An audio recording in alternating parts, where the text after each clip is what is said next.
later, I simply said, well, have you had any children? Whoa! This was the wrong thing. So she looked at me. If she could have spit on me, she would have. There was such disdain. And I have to say, I was not strong enough in that moment to immediately dismiss it. But even though I'm sharing the story, and you may think, oh, no, she's still attached to it. No, I've done the right work.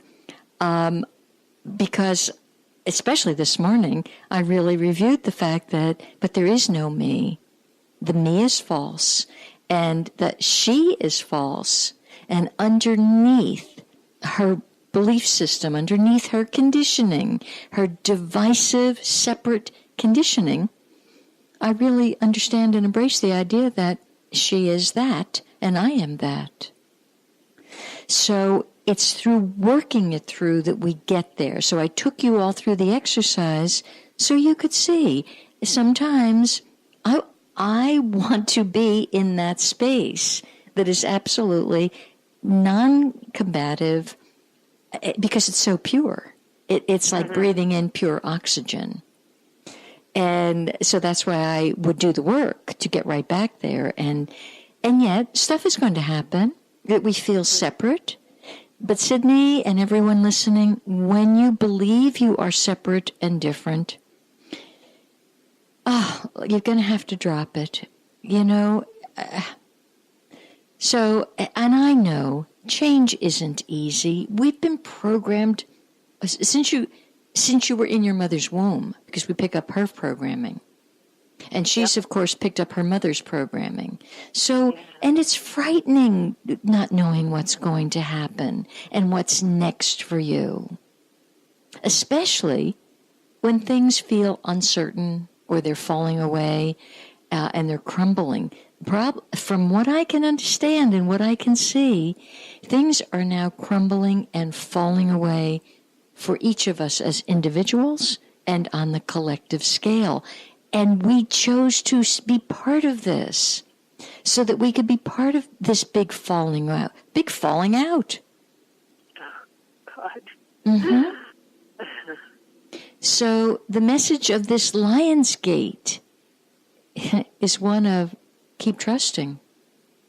Keep returning to a vibration of love, because that's exactly what my little exercise had me do. I had to keep returning to a frequency of love, and I had to release my fear. And I'll tell you what my fear was. It wasn't for her. You know what my stupid-ass fear was? Excuse the swearing. My dumb fear was, she doesn't like me. And she's judged badly against me. And it gave me a very uncertain, wobbly feeling. And it kept me unfocused from my ultimate goal, to see her not as who she was, but to see her as the God that she is. And whatever she does with it's none of my business. Right. So this gate today is about keeping in mind that you are a spiritual being.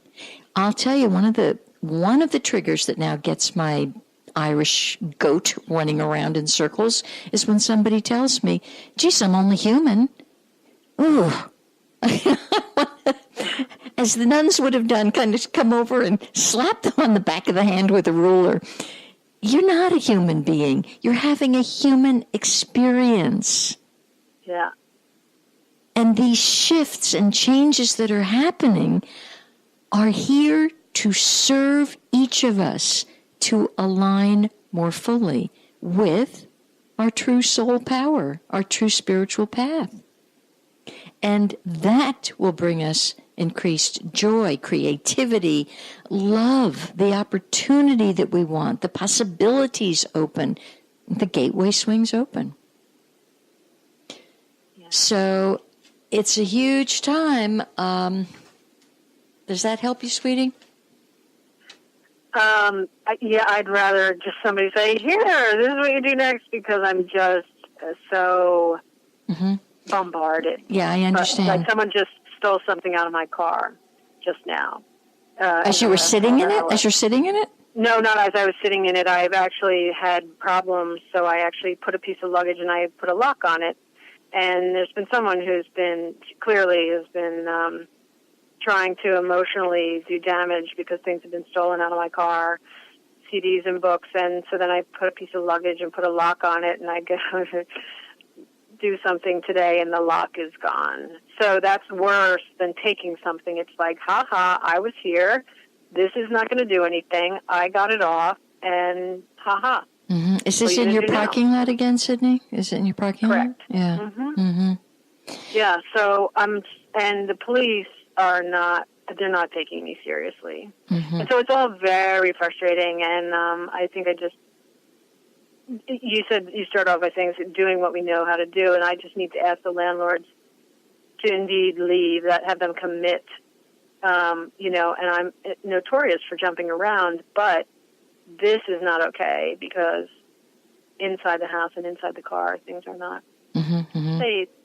So, are you taking some pictures of these things so that you have a good documentary to share, like this was here, and so that there's some hardcore show and tell?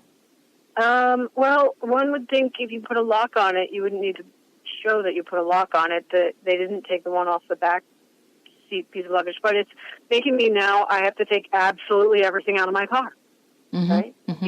It's changed who I am. Mm-hmm. It has influenced who I am. It's changed who I am. It's maybe I can't walk out of my apartment without locking everything up in my apartment. I have to assume that it's public. Mm-hmm. Even if I'm going to be gone for a half an hour. Mm-hmm. So, I'm just exhausted over all that. Why is this pattern happening? Mm-hmm. That seems to be happening to me.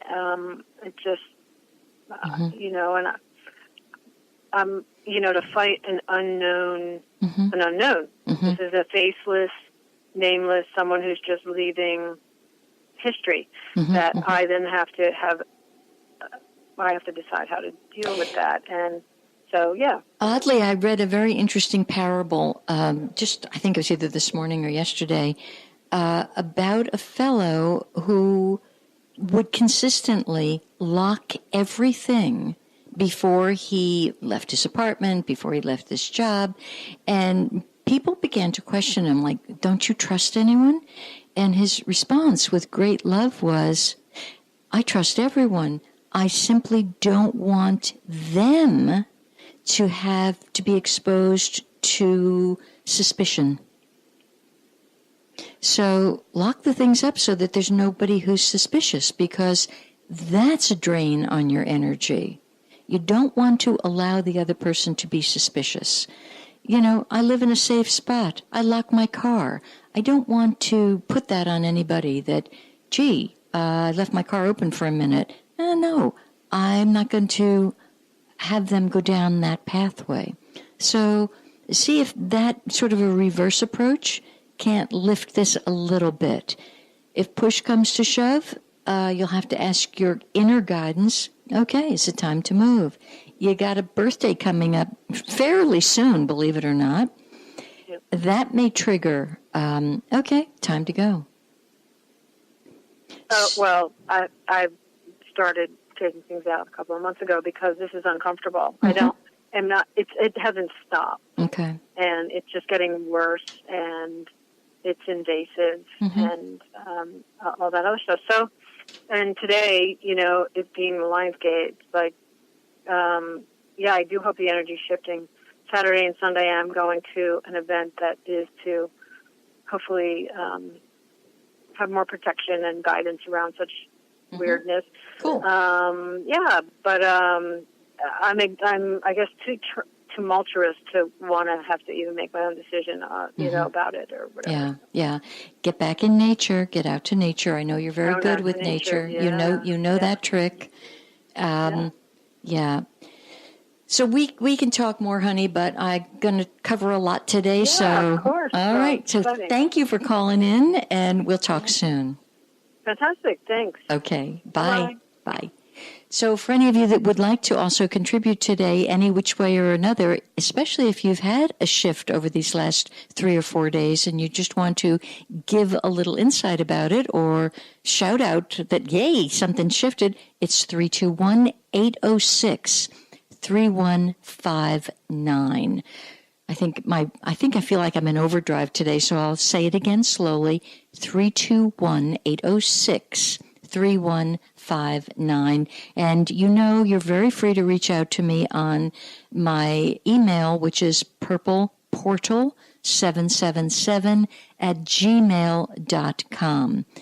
You're also free to schedule a private consultation, which does really help to lift and shift things. So there's lots of ways for you to be lifted up and over some of the dilemmas out there. And they're out there right now. Okay, so we've got today, well, actually it was yesterday, we've stepped into the Earth Monkey cycle. We're out of the 30-day window, which was a transitory cycle.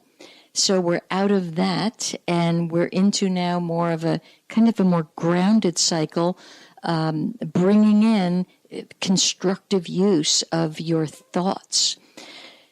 Let me just take this caller. Hi there. Hi. Hi. How are you? It's Michelle. Hello, Miss Michelle. How's it going? It's going. It's funny that you're talking about shifting because something happened to me this afternoon. Okay, go for it. I was driving home from driving the kids all over, and something just came to me that said, you have to love yourself. And that's never happened to me. Wow. And I had to embrace it because it was just a very powerful message for me. Okay. I hope you all heard what Michelle just said. She actually, I don't know if you heard the beginning of the show, she just validated everything that was kind of going on here with me sharing my friend Renee, who in slightly different words has come up with the same thing. And I'll tell you, Michelle, this gal Renee it's been sinking in, and I think that's what happens to us.